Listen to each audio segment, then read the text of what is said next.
Welcome to Curating Tools, a podcast which explores the practical aspects of curatorial work.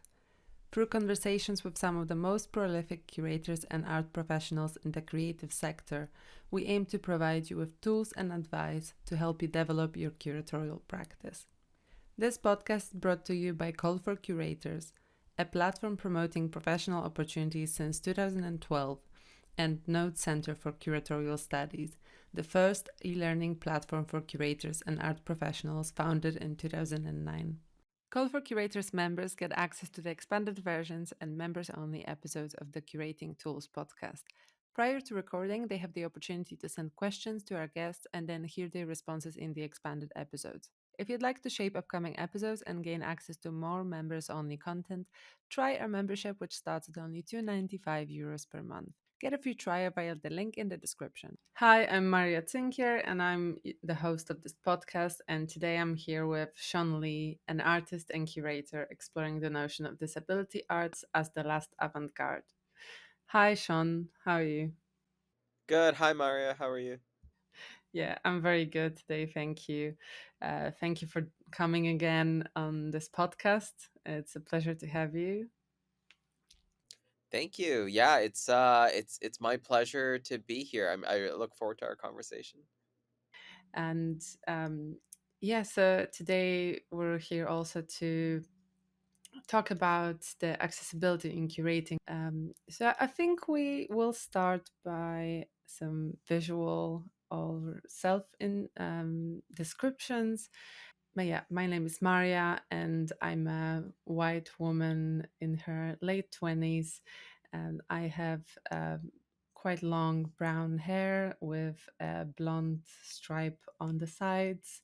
I'm wearing octagonal glasses with thin frames.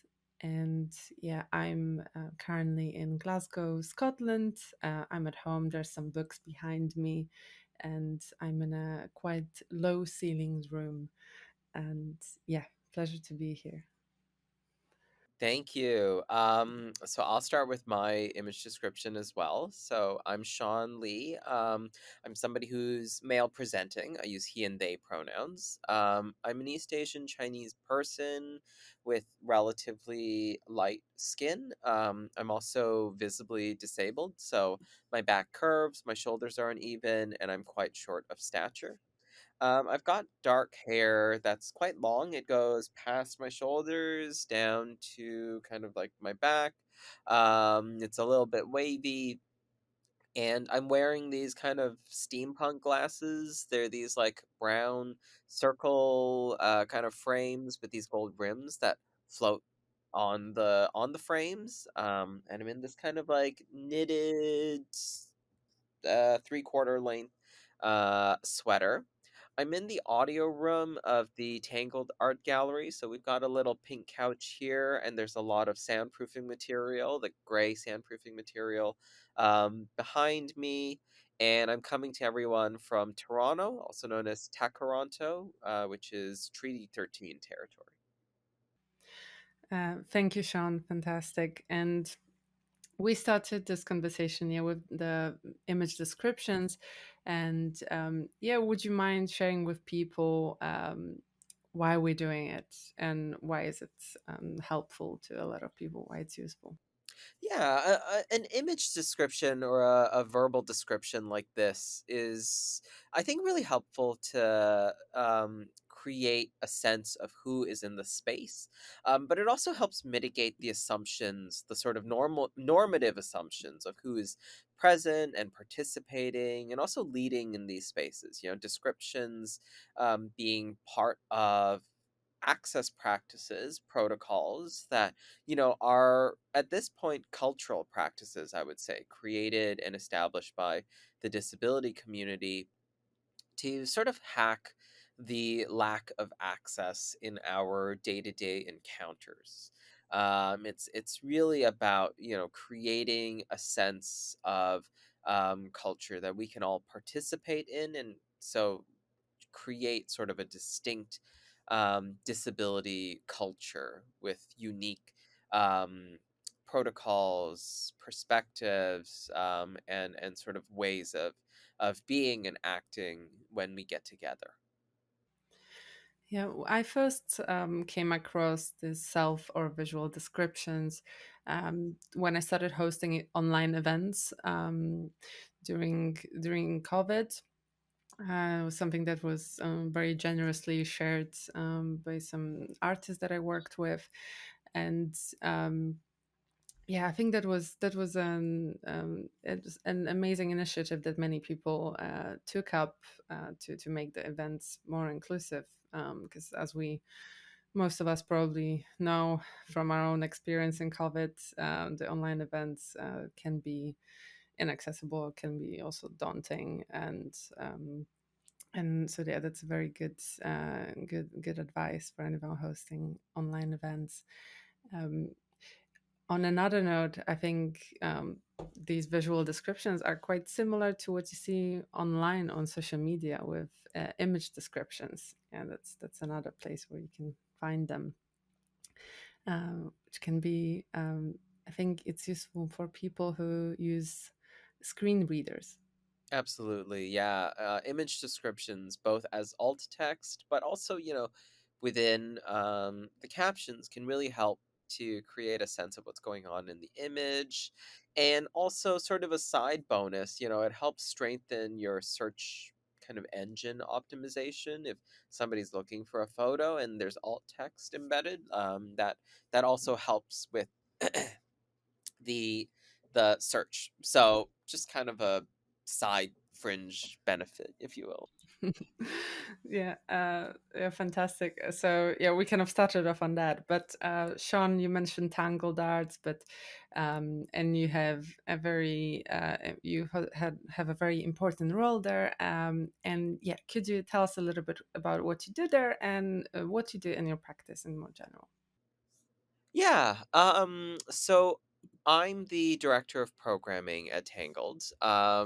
And I'm also an independent curator and artist. I teach as well, and yeah, I'm somebody really interested in this idea of disability arts curation. The work that I do at Tangled, I think, really encompasses like my practice. And Tangled is an art and disability organization. It operates the first disability art gallery in Canada, dedicated to exhibiting mad, deaf, and disabled artists and advancing accessible curatorial practices. I think the gallery's made like a little bit of a name for itself internationally at this point as a space for very vibrant disability culture and what I would say are unapologetically like crip ways of working. I think we've established ourselves as this space for political engagement with disability. And yeah, the shows that we do are really about how we can establish this idea of a disability culture. Mm. Yeah, and when I introduced you, I kind of use a phrase that you often incorporate in your bio as someone who engages with disability as the last avant-garde. We talked a little bit about that in the previous episode that we recorded together, but could you remind people what do you mean by that?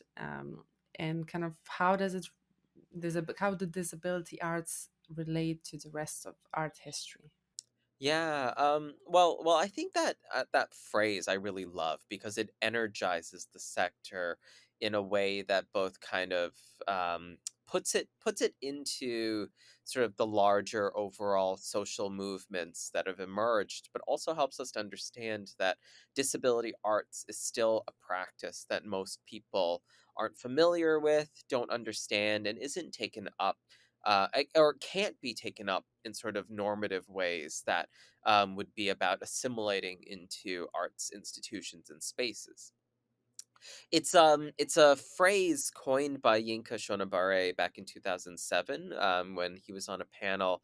And I should say Yinka is this incredible disability artist in the UK.